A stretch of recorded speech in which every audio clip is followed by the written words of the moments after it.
Happy Mother's Day. This sermon today is going to be different, but I think that's because mothers are different, right? Comedian Phyllis Diller said, "I want my children to have all the things I couldn't afford. Then I want to move in with them." Another comedian that, those of us that are older remember, his name was Buddy Hackett. He said, "My mother's menu consisted of two things." Y'all know what this is, right? Take it or what? Or leave it. Yeah. Probably the one I liked the best was Betty White. She said of mothers, "It's not easy being a mother. If it were that easy, fathers could do it." I knew the women would like that one. I read this, a job description of a mother. It's a permanent job. The workplace is often a challenging, chaotic environment.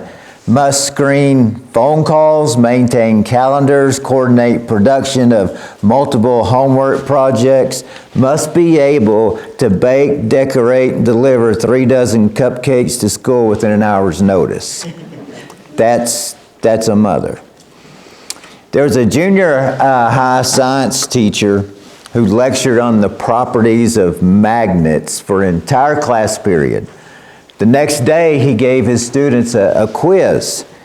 And he said, "First question, my name begins with an M, has 6 letters, and I pick things up. What am I?" Half the kids wrote what? Mother. Mother. Mothers are, God's gift to us. They're there to care for us. They're our support. They cheer us on. They listen to us. They give us advice. They discipline us when we need it. They model God's unconditional and sacrificial love for us. A good, godly mother is truly a gift from God. And that's the verses that Larry read from us in Proverbs 31. Godly mothers are to be praised. Mother's Day accounts for 1/4 of all flower purchases throughout the year. In fact, flowers are they're just part of Mother's Day. In fact, the survey said that 72% of all Mother's Day gifts will be either fresh flowers or plants.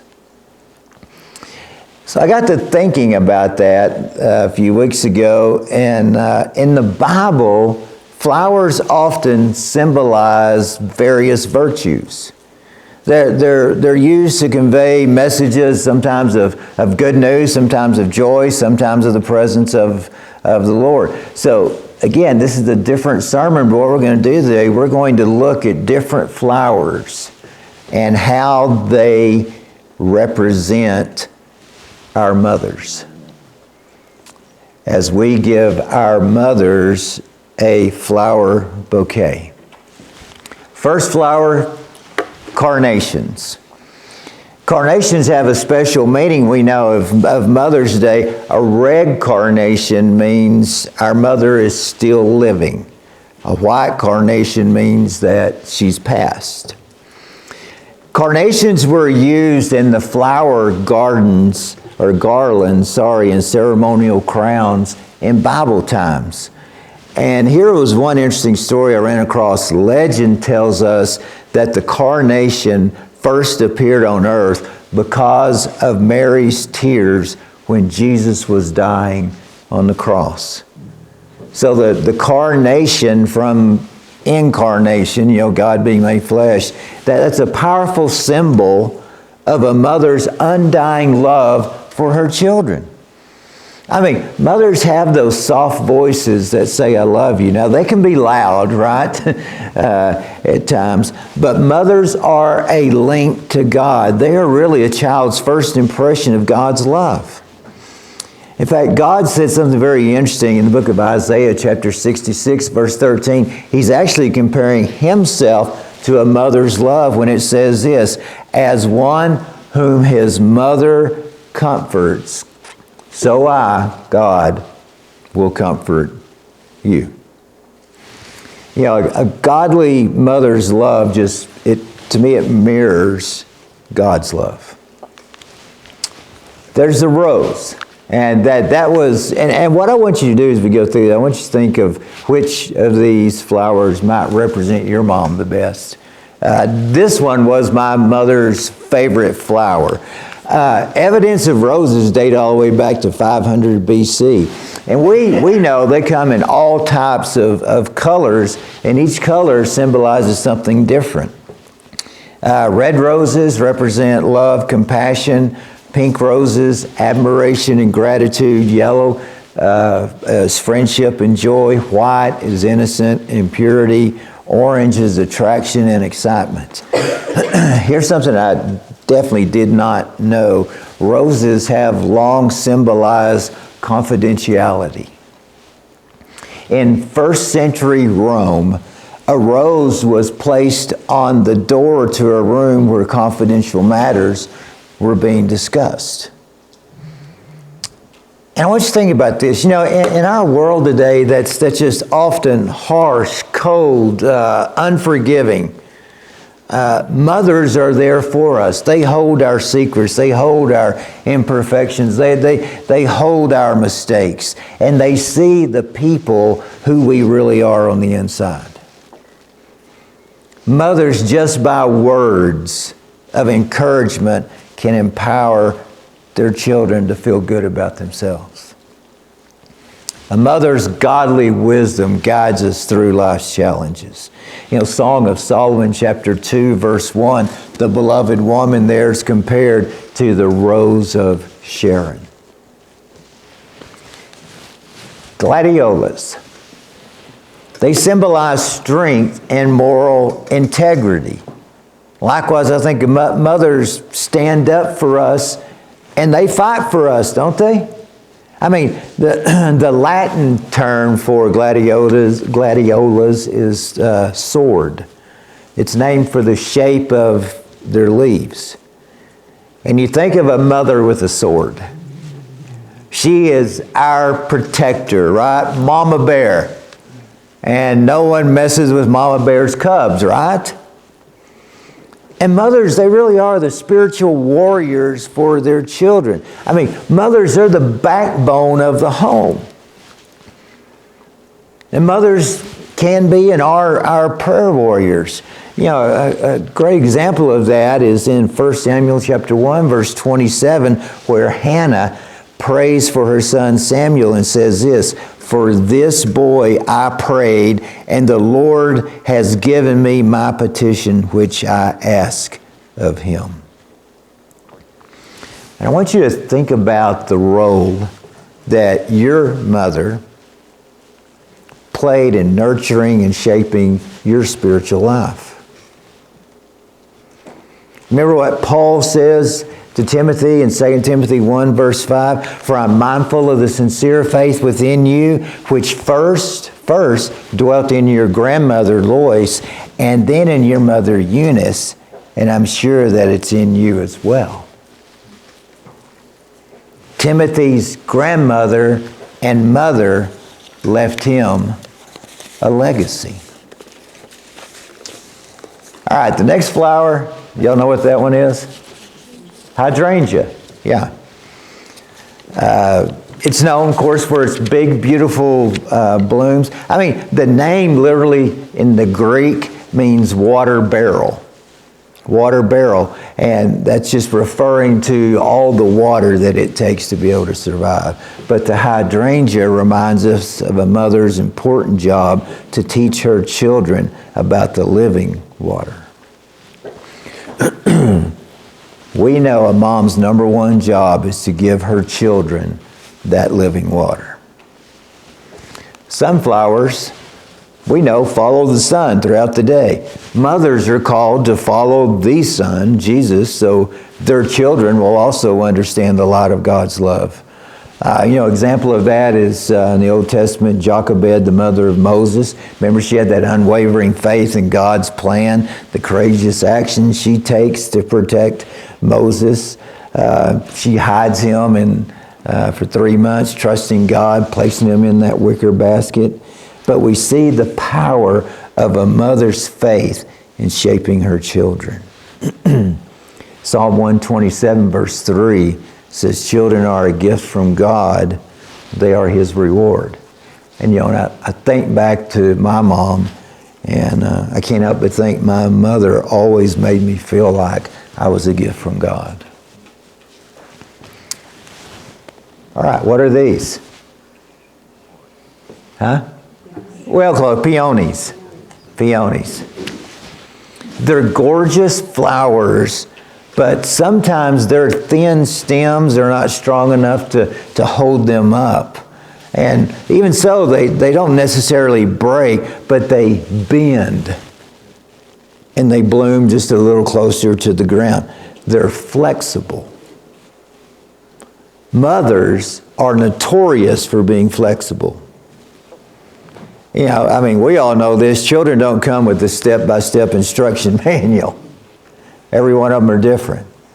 So mothers bend, and they go with the flow. To know that no matter how much we disappoint them, no matter how much money we may have cost them, no matter maybe how many times we've broken their hearts, isn't it great to know that you can walk through that door, receive a huge hug and a reassurance that we're still loved? That's a godly mother. Irises. The Franciscan order of monks used the iris flower as a Christian symbol for the first time in 1877. And again, the different colors, purple represents wisdom, friendship, royalty. The blue represents faith and hope. The yellow, passion. White irises, of course, represent purity. But the three upright petals of an iris stand for faith, hope, and wisdom. Faith, hope, and wisdom. The orchid. And I haven't figured out the connection yet, but in the Hebrew, the word orchid means little bird. I don't know if it's supposed to look like a little bird or what. I don't know. I didn't. I should have looked into that a little bit more. But the orchid's a symbol of love and strength. I mean, when you think of an orchid, you think of something in its rarity and its beauty. It's delicate. It's graceful. And orchids are also known for their ability to thrive in various environments, signaling the strength to adapt and overcome the obstacles it faces. And I can't help but think love, strength, and overcomer, perfect words to describe a godly mother. The next one, heather, or grass. In Bible days, this heather was made or used to make brooms and baskets. And that reminds us of all the cleaning and housework that mothers do on top of their 9-to-5 job. I can remember watching my mother work hard through the years, and it inspired me to strive to go the extra mile. 56% of mothers do most to all of the parenting. 30% of mothers work more than one job. 68% of mothers take care of the majority of the household chores. 47% help their kids with their homework. Chrysanthemum. I have a hard time saying that. In Japan, the unfolding of this flower's petals are said to represent pure perfection. And isn't it true that the nearest thing to God's perfect love on this earth is a mother's love? Abraham Lincoln said, "No one is poor who had a godly mother." Turn to Matthew 6 for just a second. Jesus used lilies as an example of God's provision and care. Let me just read a couple of verses here. We know these well. Matthew 6, 28 through 29. You look at these verses and Jesus speaks about flowers, and he speaks about them, I think, as one who loved them. And you know, you imagine in that day, all these lilies blooming on the hillside of Palestine. And he tells us here in these verses that they're clothed in a beauty that surpasses everything. Verse 28 and 29. And why are you worried about your clothing? He says, look out, observe the lilies of the field growing. They don't toil, they don't spin, yet I say to you that not even Solomon in all of his glory clothed himself like one of, of these. Lilies are also mentioned frequently in the Bible as a symbol of just beauty and purity. Again, Song of Solomon, chapter 2, verse 2, Solomon says this, like a lily among thorns, so is my darling among the maidens. Proverbs 14:1 says this, the wise woman builds her house. Who's responsible for the quality of life in the home? It's the mother. I mean, that's what the proverb writer says. I mean, she sets the mood and maintains the atmosphere, right? You know, if daddy ain't happy, what? Yep, so what? So what? If mama ain't happy,